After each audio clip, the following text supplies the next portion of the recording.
Dr. Evil. I didn't spend 6 years in evil medical school to be called Mr. Thank you very much. Dr. Bones, Dr. Bones, Dr. Bones.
Yeah.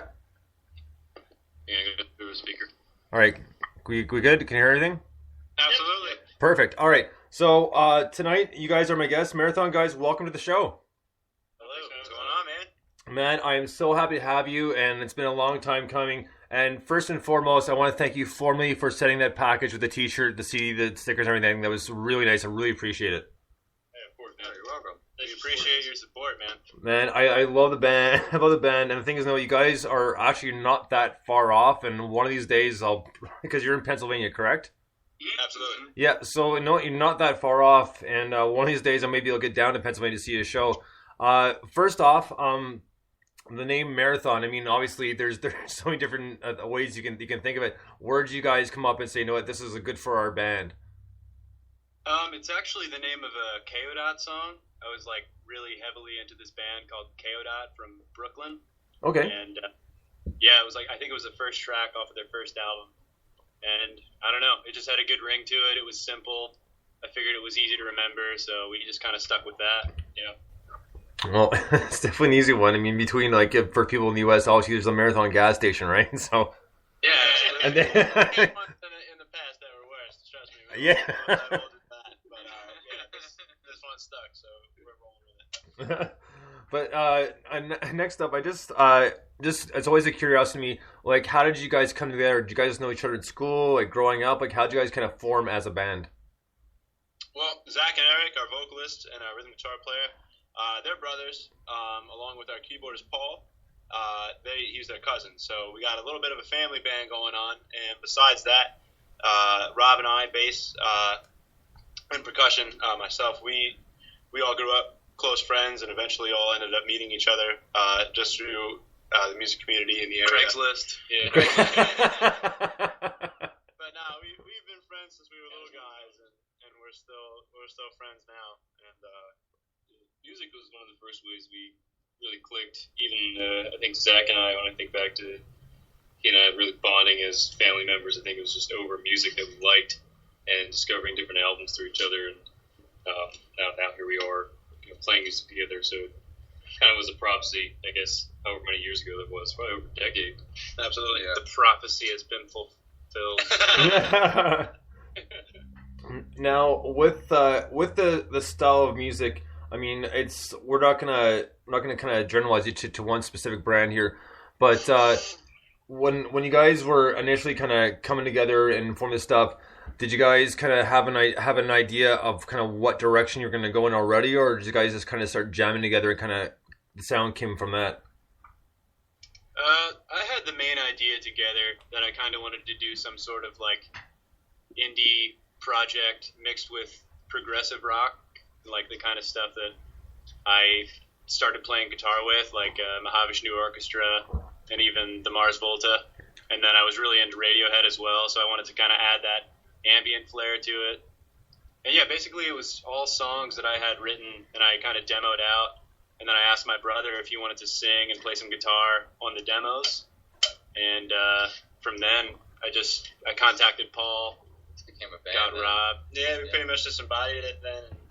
And everybody puts their own flair into it, and it becomes what it is.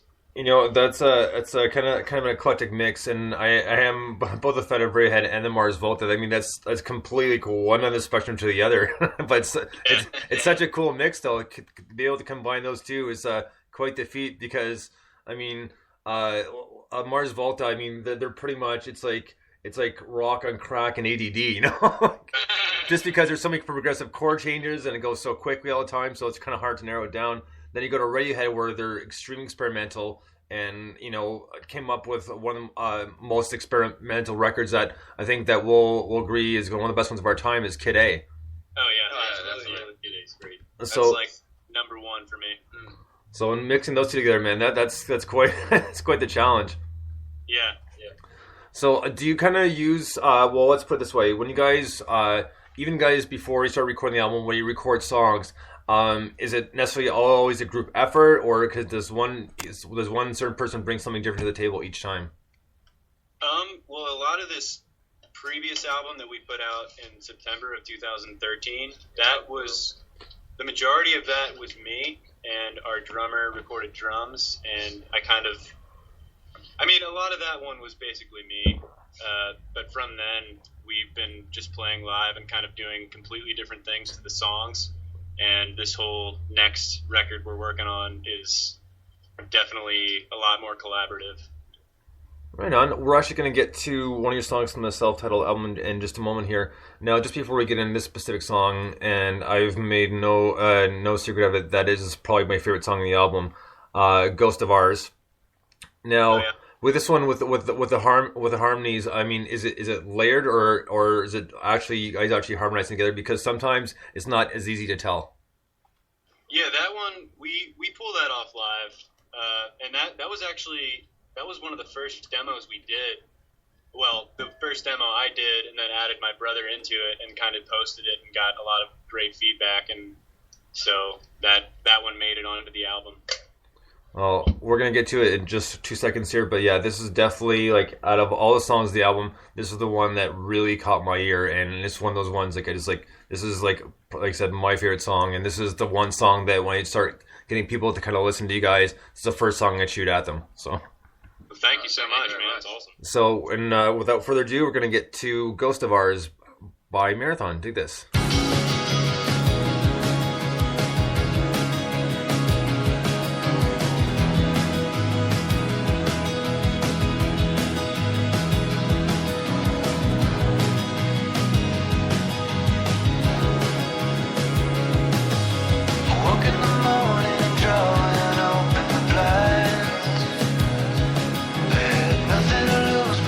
Left nothing aside. Well,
All right, that was Marathon with Ghost of Ours. Now, this song in particular, a lot of songs by different bands, the ideas come from like past experiences, that sort of thing, and like life stories. Now, this one sounded a little bit more personal. Now, am I on the right track here, or was it just kind of something that just kind of popped up and kind of sounded like a good idea when you started writing it? Honestly, it kind of started as one idea and turned into like 9 ideas. So I couldn't really even tell you exactly where the lyrics are. But some of them are definitely personal, and some of them are more just like imagery based, I guess you could say. Well, Kind of up to interpretation. Yeah. Of the title, we wanted you to interpret it a certain way, but put your own personal spin on it. no, it's a good way to do it. I mean, having kind of an eclectic mix of ideas is not necessarily a bad thing when it's put together. And there's some of the lines stuck out, like one that in particular when it said, "When you guys the sun will bleed less," and just it's kind of got. I mean, I think the way I perceive the song is it kind of matches the title, meaning it's got even though it's kind of got that kind of upbeat kind of rock pop feel to it, it's also got that kind of darker, kind of almost like the haunting guitar riffs to kind of fit to the title. Yeah. Haunting certainly a good word. Yeah, definitely. And Zach and Eric voice too, very ghost-like. oh man, I love the harmonies on this one, and that's I think one of the things that made this song stick out so much. And even the fade out, it's kind of like it's almost like